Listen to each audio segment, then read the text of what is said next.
So it's been a really, really wonderful morning so far, and even the last couple of sessions, I think, are a great sort of jumping off point for this one, and I hope we reflect on a lot of what we've already heard. But we'd really like to extend a warm welcome to Curely.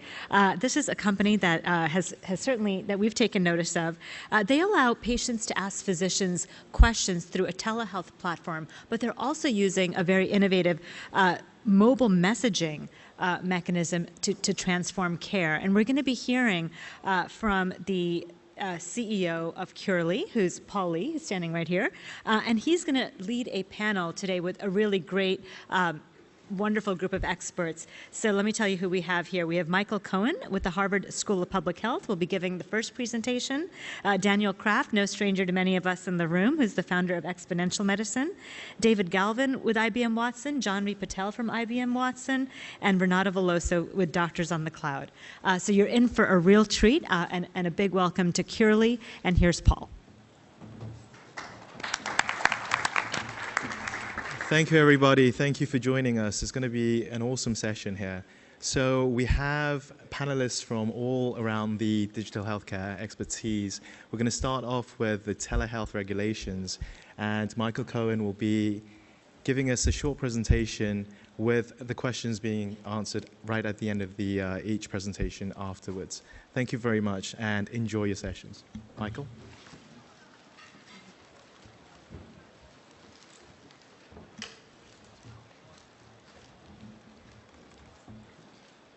Imagine a world where you spend as much time in virtual reality as physical reality. Sensors on your eyeglasses pull in data while you have business meetings in strange virtual worlds. Your smartphone projects messages on your palm and prompts you to take a virtual safari at lunchtime. Your car records your conversations and gives you advice about how to improve your business, your diet, your mood, and your romance. Welcome to the Internet of Everything, where everything is connected through seamless communication everywhere. As a lawyer in the healthcare space, formerly at Harvard Medical School of Public Health, now back as a civilian in private practice, some of the issues that I deal with are data ownership. Who controls the data? What are the IP rights? Data security, cyber hacking. What about your devices being deployed for other purposes than what you've intended? Privacy. How does data get shared? With whom and with what permissions? Liability. What happens when things go wrong, when things malfunction or miscommunicate? Who's responsible? How do you allocate risk contractually? And control. What if your refrigerator stops ordering cheesecake because it decides you're too fat? I borrowed that example. Now let me step back and just give you a quick walk through the overall $3.4 trillion market for healthcare products and services. As a healthcare and FDA lawyer, I divide this into products on one side and services on the other. And there's a lot of interconnectivity and overlap. Because on the product side, you've got mainly FDA regulation, things like medical devices, dietary supplements, cosmetics, vaccines, and biologics. And on the product side, you've got other areas of healthcare law which also interact, things like HIPAA, privacy and security. And you're dealing with more like entities, facilities, doctors, medical groups. So a lot of times there you're dealing more with state law, whereas with products you're often on the federal side. Apps and wearables are huge market disruptors, like many new technologies. So for example, an entrepreneur invents a VR virtual reality headset that trains the brain so that children can accelerate their learning. Is this a regulated medical device? Is it subject to FDA medical regulation? Can the venture use the term brain training on its website, or is this making a medical device claim? If the headset records levels of mental focus, is this subject to HIPAA, privacy, and security? So practicing law is not binary. There typically aren't yes or no answers. It's more like, can I fit a hexagonal peg into an octagonal hole? Or how deep into the yellow can I go before it turns red? Or is it better to ask for permission or forgiveness? One of my clients said, it's hard to tell whether the business you're creating is not only legal, but legal enough. And that's so true. So imagine someone who invents a wearable or an app. And what it does is it takes a picture, you upload a photo of your skin to determine if you have a melanoma. If that photo is simply projected and given to a doctor as is, somewhere on the other side of the world, we call that telemedicine.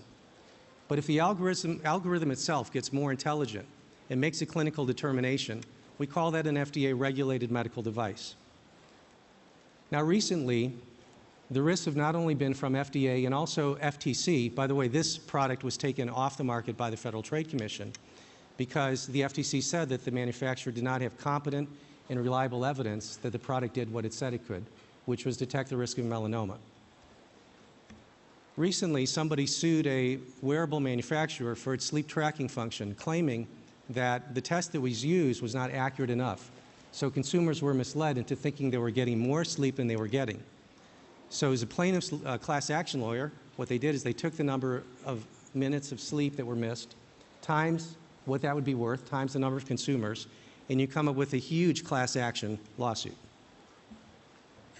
To create more clarity, recently FDA promulgated a guidance document that divides medical apps into those that are mobile,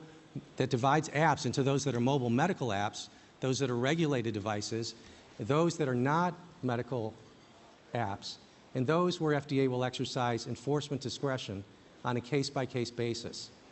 And essentially what this does is it takes the column of enforcement discretion and it's pulling it out of the mobile medical app arena. So it does give a greater allowance. At the same time, if you are a manufacturer, a developer, you've got to go through the guidance with a lot of scrutiny to see on which side you fall. And many mobile medical apps have been cleared by FDA as medical devices. In a second innovation, FDA carved out from medical device regulation a category called low-risk general wellness products. And these are products where it's suggested the risk is very low, they're not invasive, they're not harmful, but they can make claims about general wellness or claims that the product can lead to a healthier lifestyle. But you can't make a disease claim. So for example, the line can be very thin. You can claim that a product helps you fall asleep, but what about helps you fall asleep if you have difficulty falling asleep? Then you've made a diagnosis of insomnia. The difficult we do at once, the impossible takes a little bit longer. How many entrepreneurs feel that way? And this is the path of medical technology. What makes it so exciting? The singularity is near. I understand it's now nearer. Is this utopia, the dawning of a new civilization in which we are going to transcend our biological selves and roam the galaxy freely on a nanospec? Well, it's also important to building controls. Nick Bostrom gives this famous example about an AI that's programmed to maximize production of paper clips. And what it could do if it's a runaway is it could turn the entire cosmos into colored paper clips. Now, I'm not talking about IBM Watson, just to be clear. Or consider biohackers, or somebody whose BFF is their operating system. So our devices are feedback machines. They analyze everything about us. And although creative regulatory developments make life a little bit easier for industry and for the lawyers who advise industry, there are still several big important issues that I see as a healthcare lawyer. One, the regulatory landscape still remains a giant puzzle where it's difficult to make decisions about where things fit and how they're classified. Two, the line between data on one hand and medicine on the other, which is so important from a legal and regulatory perspective, is very difficult to draw in practice and operationally. And there's a lot of creative judgment that goes into that, both on the administrative, operational side and on the legal side. And third, as we know, medical technology accelerates exponentially, whereas laws move at a much slower pace. How many people know of laws and lawyers that are accelerating exponentially? Hopefully I'll get to model that, but typically the market is almost always ahead of the legal rules. So we are at a crossroads where law itself is inadequate. Technology evolves much faster than law and at times eclipses our ability to regulate. Still, for the typical entrepreneur, law is what mediates the entry of technology into the marketplace. So we have to pay attention. And since these things evolve at different rates, we have to use wisdom. And we have to get to a higher level of consciousness because ultimately we're talking not only about law and the evolution of health, but also about the evolution of our species. Thank you.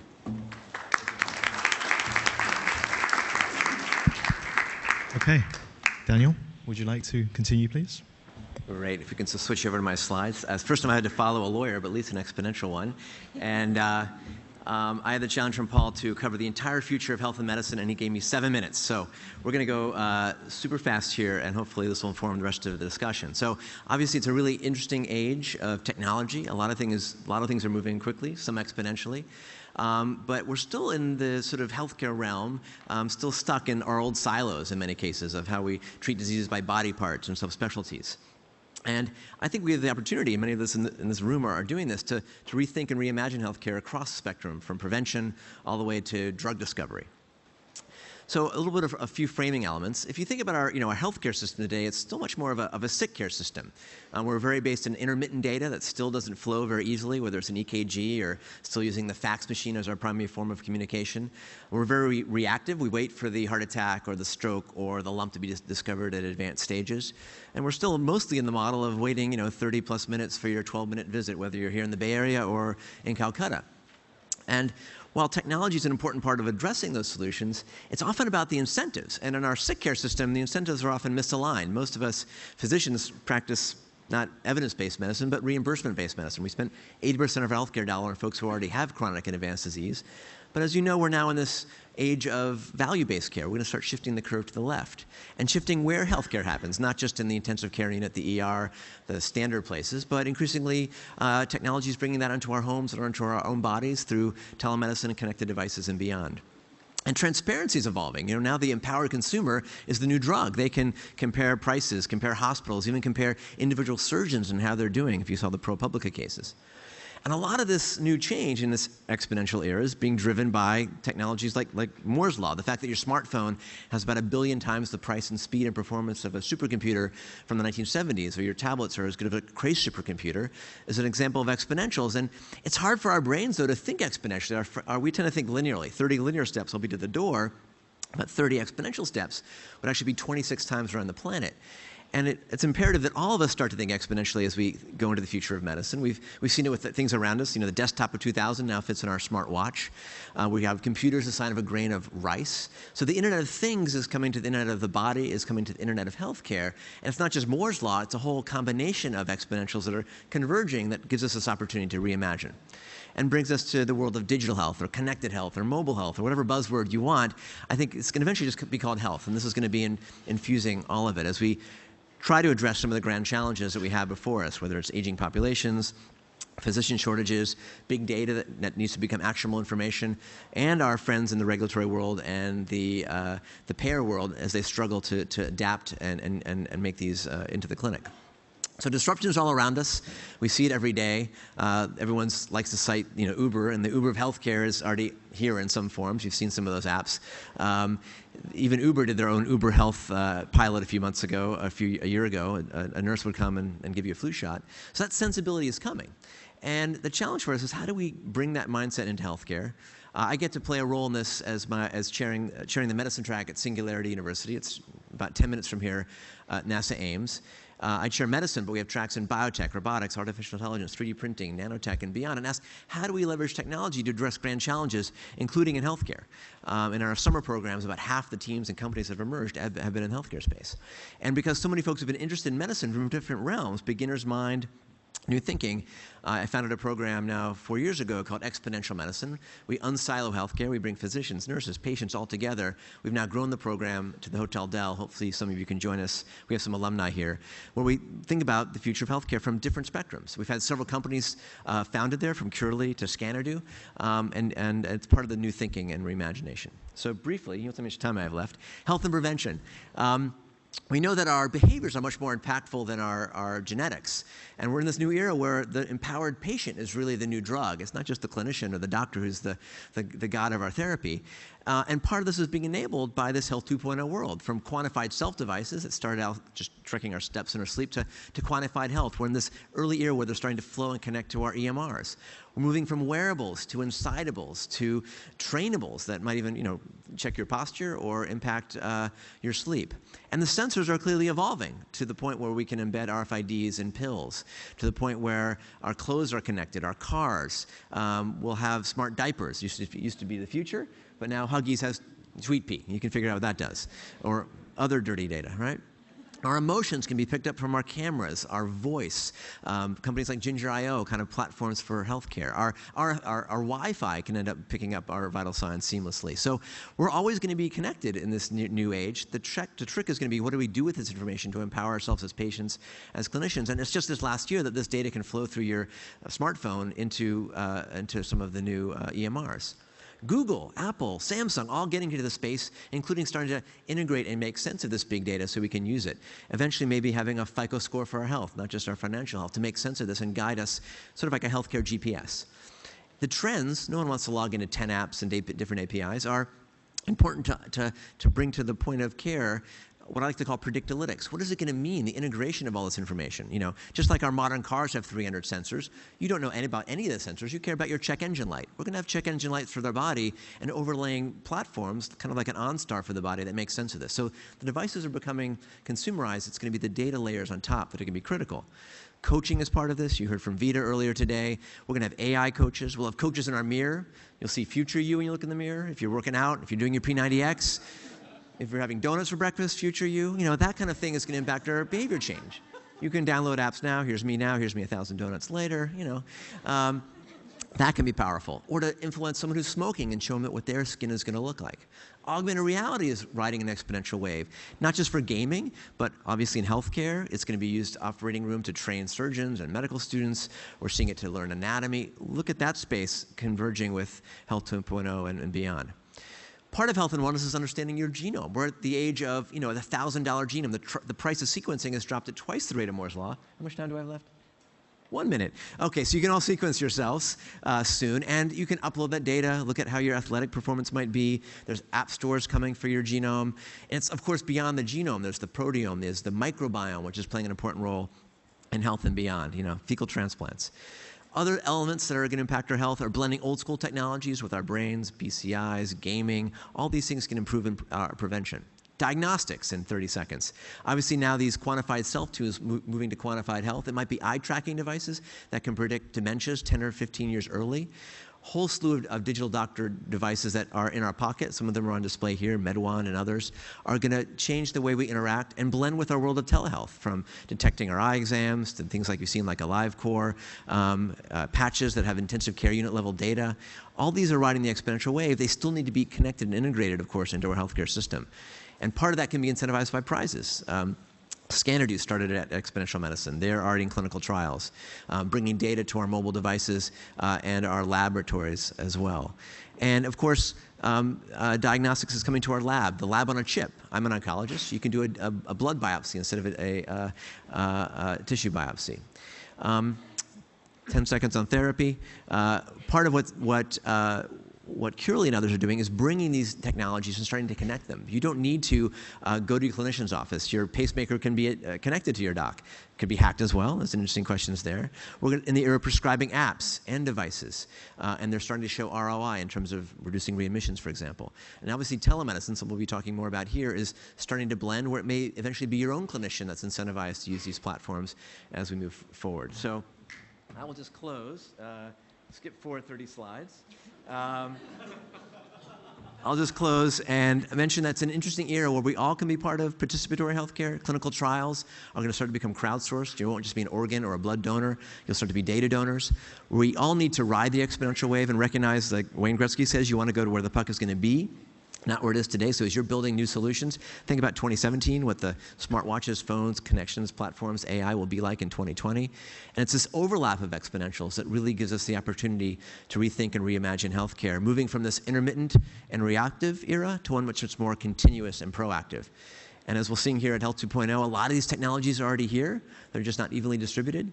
And it's up to us, we're lucky to be part of the future of healthcare, not to just predict it, but to go out there and create it together. So with that, thanks. Wow, thank you.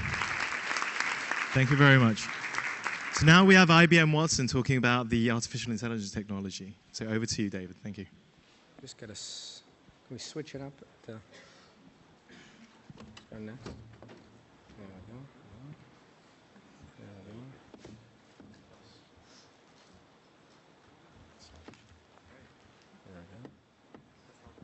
we go. Awesome. My name is David Galvin. I'm from IBM Watson ecosystem. I run the venture capital fund, and I also look for, through the venture capital channel, companies to come and partner with IBM Watson. John V, a colleague of mine, also is in the business development space, and she runs health and life sciences and is working closely with the Watson Health Group. I'm going to talk a little bit about how IBM looks at technology through a set of eras. Daniel talked about the era that we're moving into. IBM thinks about technology in not years, but decades and multiple decades. And right now we're probably on page 4 of chapter 1 of the third era. We started IBM back in the 1900s, 100 years ago, in the tabulating era, where we were counting things, punching holes in cards. And then with the advent of the transistor and silicon chips and microprocessors, we moved into a more deterministic era of if this, then that. That's what took us to today, and now we're on the verge of the AI era and the cognitive era. In fact, Ginny, our CEO, was on CNBC this morning outlining the future of the IBM strategy, and she put cognitive at the forefront. Watson will lead the way, and the rest of the business is being organized around this new era. Let's just talk about how we think. Why is this important? Well, it's key to how we design expert systems. Right now, you all in the audience are processing an enormous amount of information. You're looking at the way my hands are moving and processing audio signals. You're interpreting what they might mean and then evaluating what's going to go on and maybe making a decision on whether or not it means anything to you. And you're doing this in real time. And if you think about it, try to think, well, how are you actually doing it? It's an unconscious process. And building systems to mimic that process it's not an easy feat. So every human, including experts, go through a framework of cognition where you're observing things, you're interpreting what's going on, you're evaluating the situation, and then you're ultimately making a decision. And you're constantly going through this. And experts, more than anybody, go through hundreds, thousands, and tens of thousands of times repeating and building on their base of knowledge. This is how we think about Watson. It's a system that partners with experts. It's a system that scales massively, where you interact in the way that I'm interacting with you. You talk to it. And it's a system that learns over time. It gets better every time you learn it. It gets better with the way that you interact with it, not across the whole body of individuals. The issue is that experts have a tough time in the current world that we live in because there is a huge exploding amount of unstructured content in particular. And just to give you an example, we have 2.5 billion gigabytes of data produced in a day. That's 2 stacks of 3.5 feet high of Wall Street journals delivered to every man, woman, and child to their front doorstep every single day. And if you think about it from a healthcare standpoint, by 2025, the oncology space, which is familiar to a lot of you, you're going to see the growth in demand of oncology services go by roughly 42%. And the oncologist on staff to treat that service is only going to come up by a little less than half that. So you're going to see in this country a 1,400 person shortage on the oncology side. So how do you manage that? Well, IBM Watson has got an oncology advisor that they just launched over in the Bumrungrad Hospital over in Thailand. So I'm going to turn it over to John V to talk a little bit about the details on Watson Health and what we're doing there with our new headquarters in Boston. Thank you. Okay. So the challenge that David talked about, is a pattern that we see across industries. So exponential growth of data, experts spread thin. But there's also a lot of opportunity with this that comes along with this challenge too. So when we look at healthcare data, the vast amount of healthcare data that is impactful to a person's overall well-being is actually not captured in any medical systems. So when we look at the last decade, we spent millions and billions of dollars collecting little bits and pieces of our healthcare and putting them into a system. And so while EMR data, yes, is important, studies have shown actually that clinical factors only contribute about 10% of, or contribute 10% of determinants of your overall health. What's more impactful are the genomic factors and exogenous factors, which make up about 30 to 60%. Now, this exogenous data, it includes a lot of different things. It includes socioeconomic data, cultural data, social data. It includes decisions that you probably made today. So today when I woke up, I was thinking, should I go for a run before I go to Health 2.0? And I decided not to. I want to sleep in instead. Or should I eat that cookie that they provided? Probably. So these data, these small decisions over a period of time are actually going to be very impactful to your health, but they're never actually considered in the preview of your health. Today when we go to our doctors, we expect them to know what they know, learn what they don't know, remember everything that you said last time you met them a year ago, and then now we're also coming with all this data from all the devices and applications that we use as well, and we want them to draw insights from that. This is fundamentally unscalable and humanly impossible. So this begs the question, how do we aggregate this data? But more importantly, how do we pull out valuable, actionable insights from this data? This is why we established Watson Health. At its foundation, what we have is data on the Watson Health Clouds. It's an open repository of data, and it includes data from all the different areas that we talked about. So clinical data through our acquisitions of Exploris and Vitel, genomic data through the 16 partnerships that we established with various different institutions, and then exogenous data through our partnerships with Apple, ResearchKit, and HealthKit.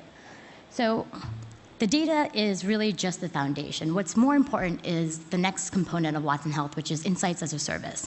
Here we'll have a combination of cognitive capabilities that David talked about that are able to pull insights from unstructured data, so your medical journals, your blogs, and also structured data through our capabilities around advanced analytics to pull insights.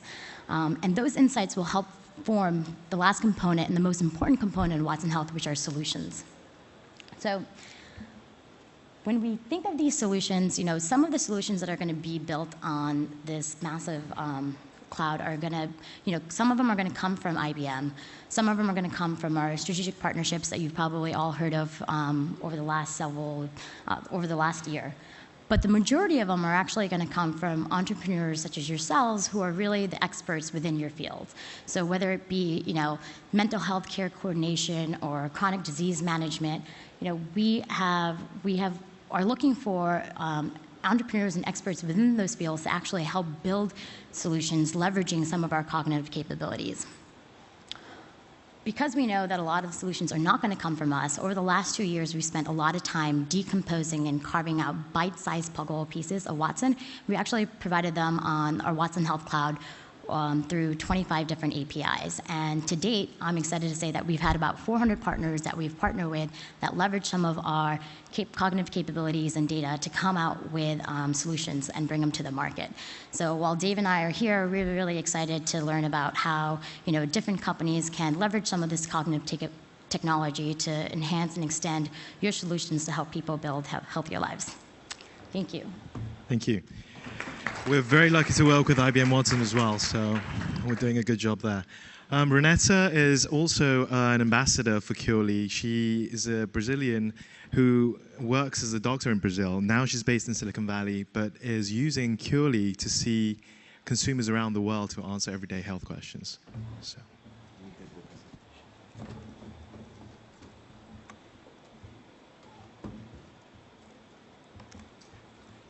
Okay. Thank you. So my name is Dr. Renata Veloso. I am a physician from Brazil. I cannot speak as fast as Dan, so I'm sorry. I want to ask a question. How many physicians we have here in the room? Not many, right? That must be telling something. So here, this is me. This is how you lie in a picture. You may think I always want to be a doctor, but that's not the truth. After I finished high school, I went to business school, and then I worked for 8 years in the financial market as an investment banker. And after 8 years, I thought I want to do something more useful. So what's more useful than healthcare, right? And I went to med school, and I thought that I could be practiced any place in the world, right? Even in airplanes. I've been asked twice in airplanes. Maybe I'm not that lucky. But that wasn't true. Like when you move to another country like the US, and that's not different from US or Europe or Japan or even Brazil, is always the same. It's really hard to practice outside the place you're training because you have to go through a really difficult and time-consuming process. So, and that's one of the reasons we have here in the US a shortage of doctors, and that's not only in the US. All over the world, we are needing more physicians. And that's the number of doctors we are going to need in the US by 2020, and this is mostly in primary care.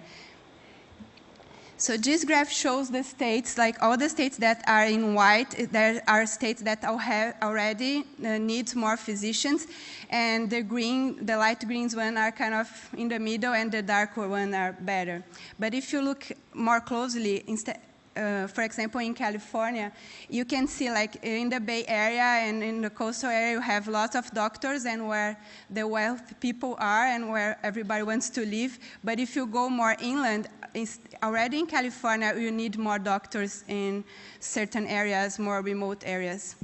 And this graph shows in the US, this is the number of cardiologists. So I think everybody agrees that we need more cardiologists, like heart disease are the leading cause of death in the US and all over the world.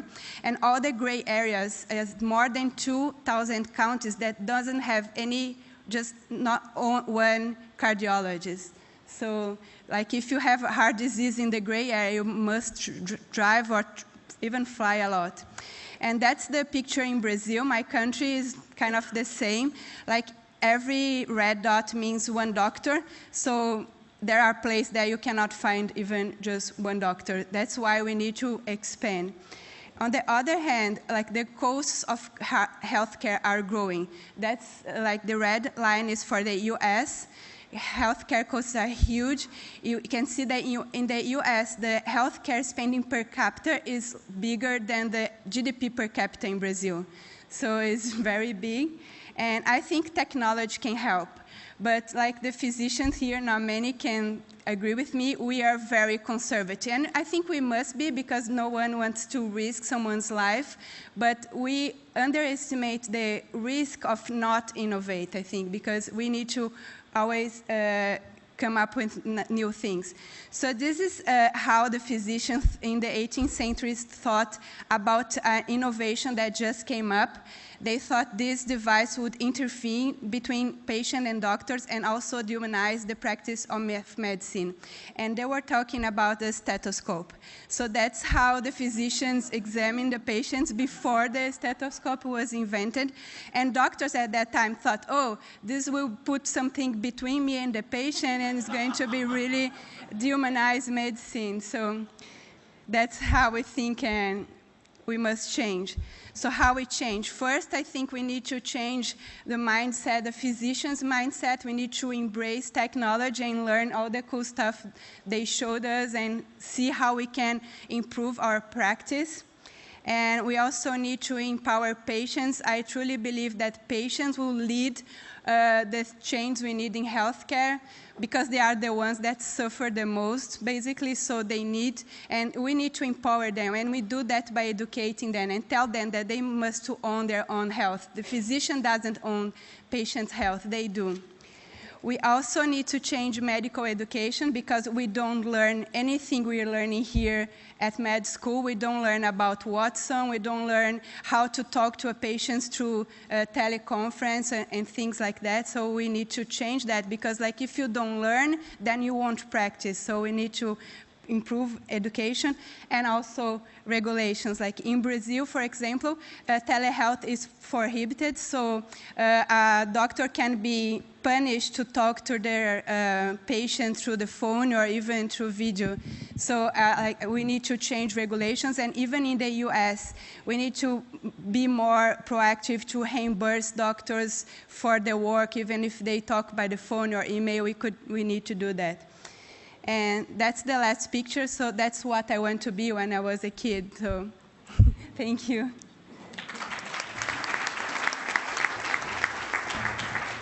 Thank you, everyone, for the great presentations. We're going to open it up to the floor for questions. If anyone has questions, please. Manish? Yeah.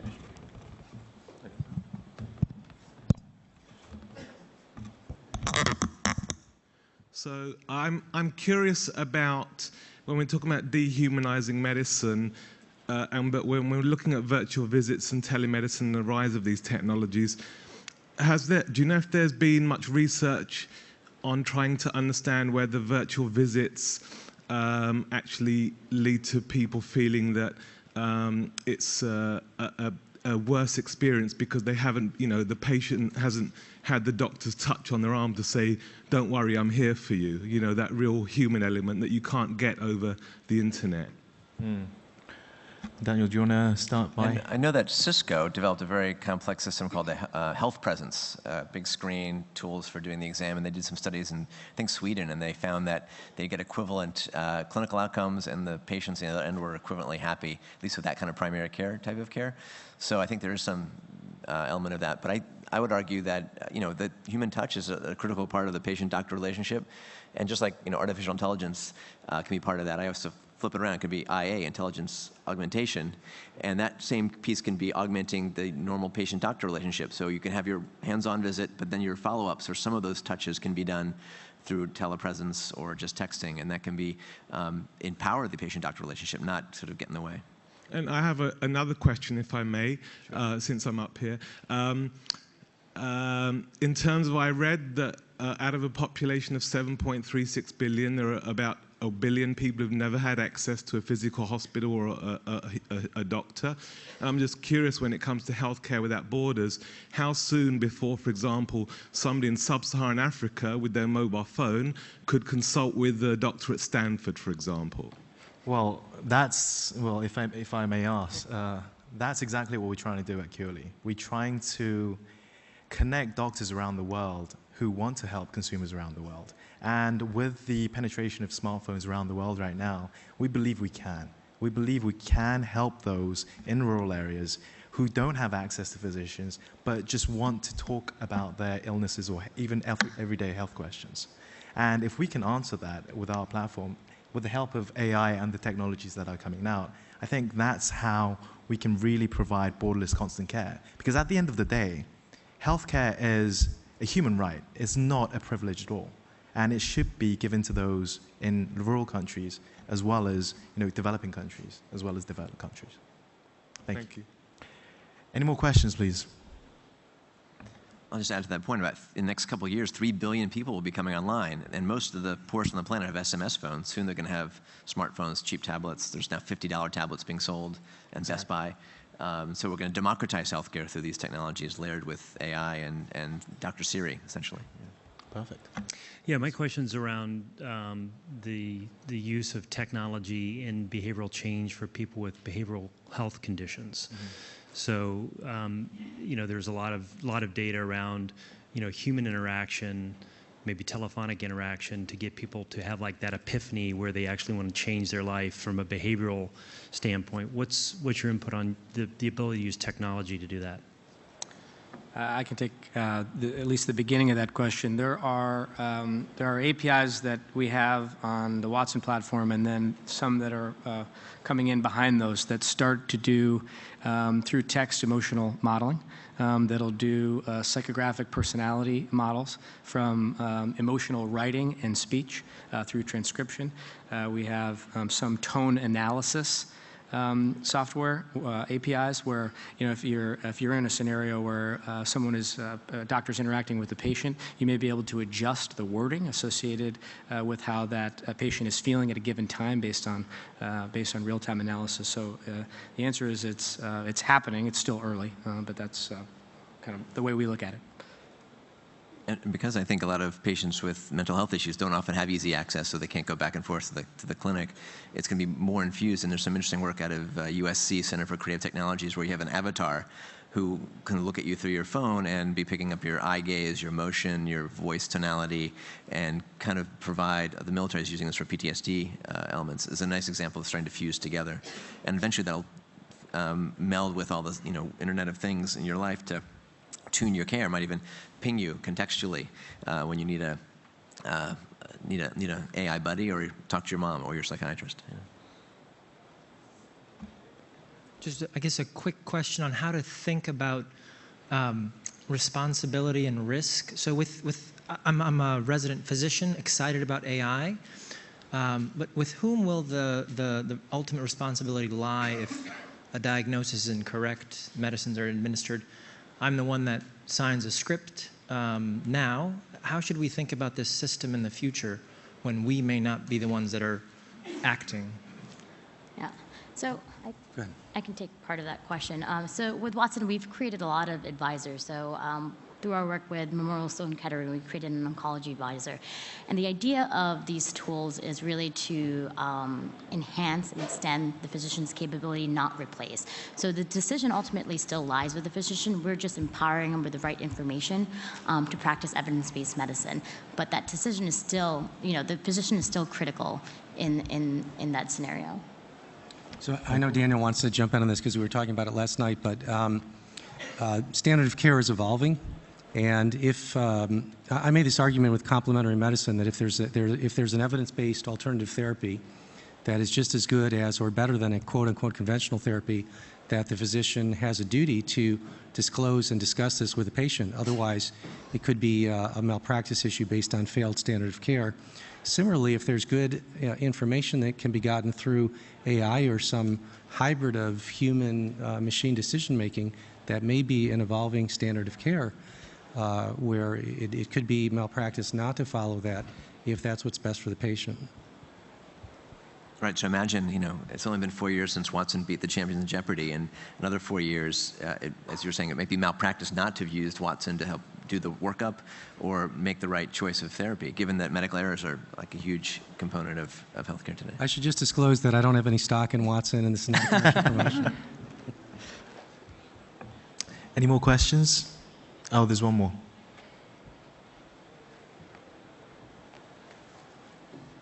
Thank you very much. I'm Stefano Bini. I'm at UCSF. I have a question about that's sort of related to what the medical student asked about the question of liability. How about the question of licensing, cross-state or even cross-country? I'm not licensed to practice in New York, but if I give care, how does that work out? Michael, am I liable as well? Those are the issue of question of liability if something goes wrong. Sure.